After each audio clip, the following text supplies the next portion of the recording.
Mari kita berhenti sejenak, sebab ini bukan sesuatu yang remeh. Tahukah kita apa sebabnya sampai Abu Hurairah radhiyallahu ta'ala anhu berkata, sesungguhnya ada seseorang yang sholat 60 tahun, tapi sholatnya tak ada yang diterima. Lalu ditanyakan padanya, bagaimana hal itu terjadi? Beliau menjawab, sebab ia tak pernah sempurna sujudnya, maupun rukuknya, berdirinya, maupun kehusyuannya. Umar bin Khattab radhiyallahu ta'ala anhu juga pernah berkata, sesungguhnya ada seseorang yang sudah berislam sampai tua dan beruban, tetapi bahkan 1 rakaat pun ia belum pernah melakukan. Bagaimana itu bisa terjadi? Sebab ruku maupun sujudnya tak pernah sempurna. Lalu bagaimana dengan sholat kita? Apakah kita sudah benar-benar melakukannya, atau hanya sekadar formalitas belaka? Sudahkah kita menyempurnakan ruku kita? Sudahkah kita menyempurnakan sujud kita? Yakinkah kita kalau sholat kita sudah benar-benar khusyuk? Ketika kita melaksanakan sholat, sudah hadirkah rasa rendah kita di hadapan Allah? Ketika khusyuk telah hadir, maka kita akan merasa hina di hadapan Rabb kita karena dosa-dosa kita, sehingga tak sudilah kita menoleh ke kiri maupun ke kanan. Tak mungkin melakukan gerakan-gerakan yang tak berguna. Ketika kita ingin sholat kita segera selesai, maka belum hadir rasa khusyuk dalam sholat kita.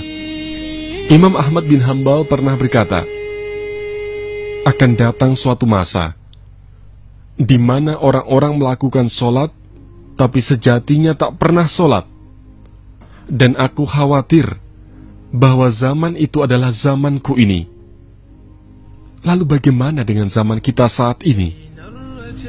Apakah zaman kita telah memasuki masa di mana orang-orang melakukan sholat, tapi sejatinya tak pernah sholat? Duhai yang mulia, bagaimana pula jika engkau saksikan zaman kami ini? Imam Ghazali pernah berkata, sesungguhnya ada seseorang yang bersujud, dan ia menyangka dengan sujudnya ia sedang mendekat kepada Allah. Demi Allah, kalau saja dosa dari sujud ini ditampakkan, akan binasa seluruh penduduk negeri. Bagaimana hal itu terjadi?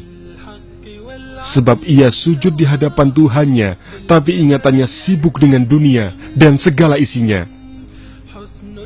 Nabi SAW bersabda, waju'ilat qurratu aini fis shalah, dan Allah jadikan penenang diriku dalam sholat. Pernahkah kita merasakan ketenangan diri di dalam sholat 2 rakaat kita? Pernahkah kita rindu bergegas kembali ke rumah Allah untuk melaksanakan sholat? Adakah kita telah merindu datangnya malam untuk bersunyi-sunyi bersamanya? Allah Subhanahu wa ta'ala berfirman, alam ya'ni lilladzina amanu an takhsha qulubuhum li dzikrillah. Belumkah tiba masanya bagi orang-orang beriman untuk khusyuk hatinya ingat kepada Allah? Ibnu Mas'ud berkata, berjarak 4 tahun lamanya antara Islam kami dengan turunnya ayat itu. Saat Allah menegur kami yang tak berlaku khusyuk, lalu kami menangis karenanya. Setelahnya kami pergi keluar dan saling mengingatkan dengan ayat itu, hingga kami temui orang-orang yang menangis tergugu karenanya, mengingat betapa Allah telah memperingatkan kami dengannya. Apakah kita pernah merasa bahwa Allah Subhanahu wa ta'ala menegur keras dengan ayat ini? Janganlah melihat kecilnya kemaksiatan, tapi lihatlah keagungan Zat yang kau berani bermaksiat kepadanya. Semoga Allah Subhanahu wa ta'ala membukakan hati-hati yang terkunci lagi alpa dalam sholatnya.